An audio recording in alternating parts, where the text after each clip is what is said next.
Bien-aimés dans le Seigneur, que Dieu vous bénisse abondamment. Aujourd'hui, nous sommes le jeudi 17 juillet 2026. Et Dieu nous fait la grâce d'être en vie et nous devons être reconnaissants et lui dire merci pour tout.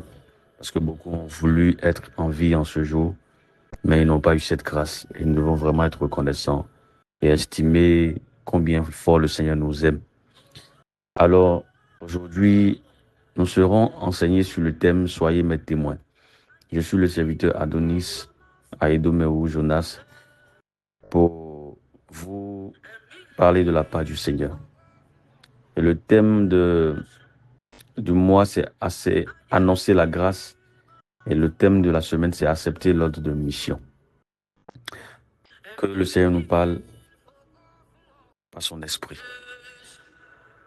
Le texte de base de notre enseignement d'aujourd'hui est tiré de Actes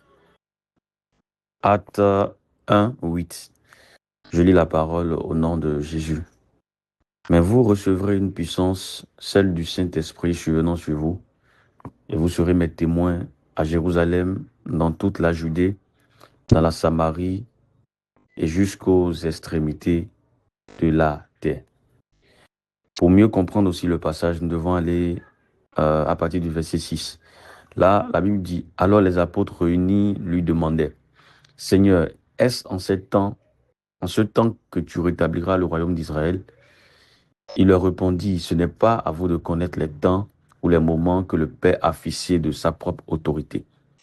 Mais vous recevrez une puissance, le Saint-Esprit survenant sur vous, et vous serez mes témoins à Jérusalem, dans toute la Judée, dans la Samarie, et jusqu'aux extrémités de la terre. » Donc, quand nous lisons ce passage, nous voyons un contraste. C'est-à-dire que les apôtres posaient une question, Jésus leur répondit et dit « mais ».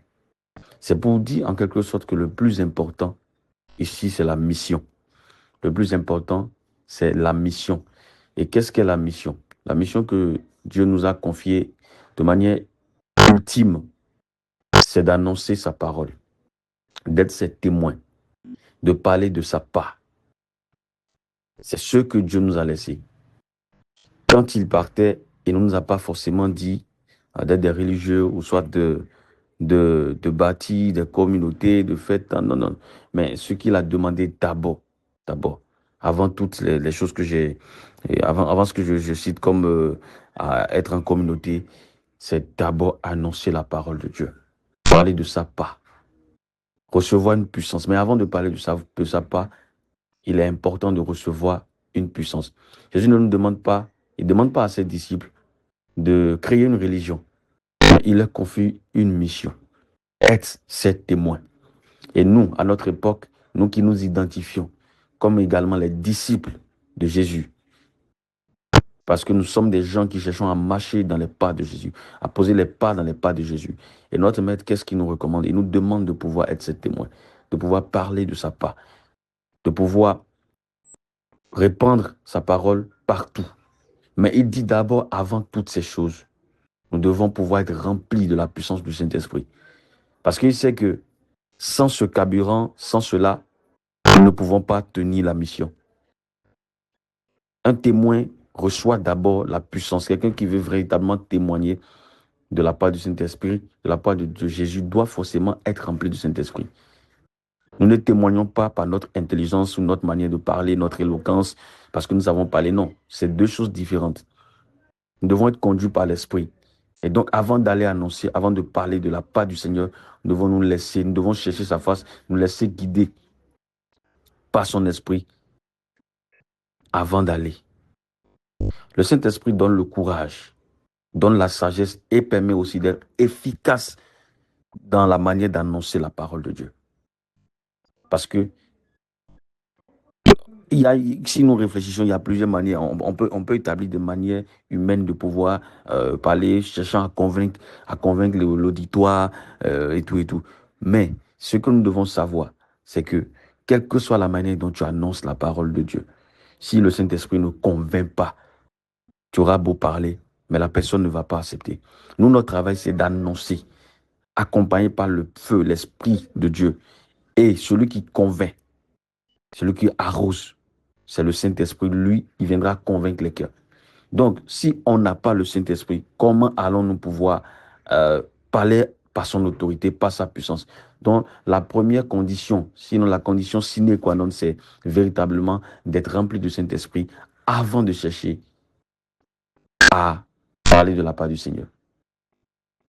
L'autre chose, un témoin, c'est quelqu'un qui parle de ce qu'il a vécu. Tu ne peux pas dire que tu es témoin de quelque chose, d'un fait quand tu n'es pas là, tu n'as pas vécu le fait. Il y a un paradoxe, il y a quelque chose qui ne va pas avec cette manière de vouloir procéder. Le témoin, c'est quelqu'un qui a vu, c'est quelqu'un qui est resté, qui est sur place, quelqu'un qui atteste de ce qu'il a vu ou expérimenté. Donc, Dieu veut que nous soyons ces témoins. Il veut que nous-mêmes, d'abord, nous puissions expérimenter. Il y a un ordre. C'est d'abord recevoir le Saint-Esprit, après être témoin. Témoin. Un témoin ne raconte pas des rumeurs, il partage ce qu'il connaît personnellement. Donc, c'est pour cela que nous devons véritablement chercher à avoir une certaine intimité, avoir notre histoire avec Jésus. Oui, Jésus a fait telle chose, il a fait telle chose par le passé, on a lu la Bible, voilà, telle chose. Mais il dit que si nous croyons, nous pouvons faire également toutes ces choses que lui il a fait et faire au-delà de cela. Donc ça veut dire que nous-mêmes, là, nous devons chercher à avoir notre propre expérience pour ne pas juste parler, pour ne pas juste raconter, pour ne pas juste être des historiens, mais pour être des témoins. Ne soyons pas des historiens, mais nous avons besoin d'être des témoins oculaires. Oui, parce que Jésus nous permettra de pouvoir vivre également, malgré que ça fait plus de 2026 ans que beaucoup de choses sont passées avec lui. Il nous permettra d'expérimenter à notre époque des choses comme avant, à son époque. Oui, soyons des témoins de Jésus. Un témoin et l'autre aspect aussi de la chose, c'est que on ne peut pas dire qu'on est témoin de Jésus en oubliant nos proches, nos familles. Non, ça commence d'abord par la famille. Un témoin commence là où Dieu l'a placé. Oui, le témoignage commence là où Dieu l'a placé. C'est pourquoi quand nous lisons la parole, la Bible dit, je relis, la Bible dit, vous serez mes témoins. Vous serez mes témoins. Regardez l'ordre. À Jérusalem. D'abord à Jérusalem, dans toute la Judée, dans la Samarie et jusqu'aux extrémités de la terre. Donc, quand nous voyons, pourquoi d'abord à Jérusalem? Jérusalem, c'est notre famille, c'est notre entourage immédiat. Nous ne pouvons pas vouloir prétendre ramener des gens à Christ, parler de Christ, de la part de Christ. Et quand nous avons de mauvais comportements envers les gens, quand notre propre vie, notre manière de vivre, comment nous faisons les choses, ça n'attire pas les gens, ça ne va pas marcher. Donc d'abord, le témoignage, ça commence par la famille. Ça commence dans la famille, c'est dans notre entourage immédiat, par nos proches d'abord. C'est pas ça déjà que l'évangélisation commence. C'est de ça d'abord, c'est comme ça qu'il faut d'abord procéder avant maintenant de pouvoir, même l'évangélisation, même déjà à travers ta manière de faire, à travers ta manière d'être avec les gens. Ils ont envie d'adorer ton Dieu. C'est déjà ça. Après, la Bible dit, vous serez mes témoins à Jérusalem, dans la Judée. Quand, en référence un peu à la cartographie israélienne, après, la Judée, c'est la ville, la région. Donc, le témoignage commence d'abord dans la famille, à Jérusalem, nos proches, notre entourage immédiat, et parcourt la Judée, notre ville, notre région. Maintenant, après, la Samarie, c'est les territoires rejetés, quoi. Parce que l'histoire de la Samarie, voilà, c'est les gens qui sont différents un peu de nous. Ceux qui sont pas forcément dans le code, en fait, de la chrétienté, ceux qui comprennent pas forcément les choses comme nous. Mais nous devons quand même être là, disponibles pour eux. Parce que Jésus même en est le bel exemple. Il était avec ceux qui avaient besoin plus de la parole. Il était avec les gens qui étaient rejetés. Il était avec les gens que les gens n'estimaient pas. Il était avec les gens de mauvaise vie. il s'appliquait à leur donner de l'amour. Donc la première des choses que nous, en tant que chrétiens, devons faire, c'est véritablement distiller de l'amour un peu partout. Déjà dans notre famille, notre entourage, notre ville. Et ceux qui sont différents, ceux qui ne sont pas dans la même logique forcément que nous.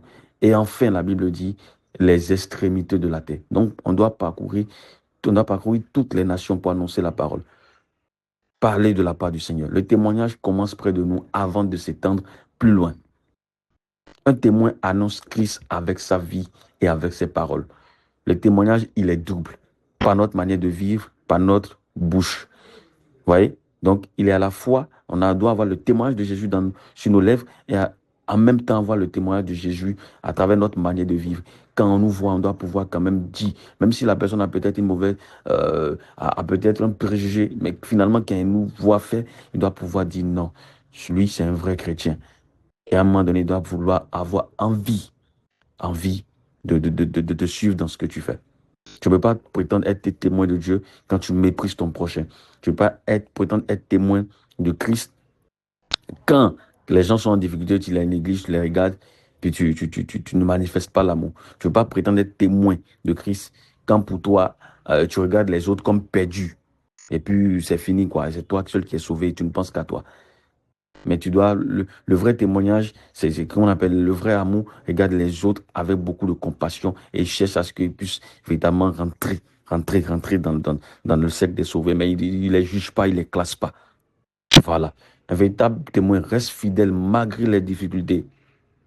Dans les actes, plusieurs disciples ont souffert pour les témoignages. Un témoin peut entraîner le rejet, la moquerie, les persécutions. Mais Dieu, lui, il honore toujours ceux qui restent fidèles à lui. Donc, en conclusion, n'essayons pas d'être des témoins, mais soyons véritablement des témoins. Parce qu'il a essayé, Jésus lui n'a pas dit d'essayer, mais il dit, soyez mes témoins. La question donc de savoir si nous témoignons, c'est de savoir, mais de qui nous témoignons. Est-ce que nous témoignons de nous-mêmes ou bien nous témoignons de Jésus-Christ? Donc l'appel maintenant, c'est à ce que chacun de nous, nous puissions réfléchir de qui nous témoignons. Comment est-ce que nous négligeons nos familles avant des temps de prétendre vouloir témoigner un peu partout?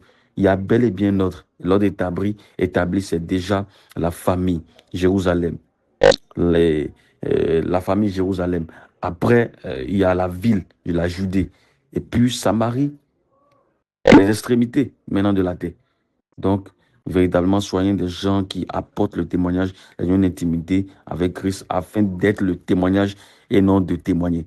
Soyons le témoignage. Que Dieu nous bénisse et que cette journée apporte beaucoup de paix, beaucoup de grâce, beaucoup de bénédictions au nom puissant de Jésus-Christ. C'était votre serviteur Adonis, Jonas Saïd Omerou.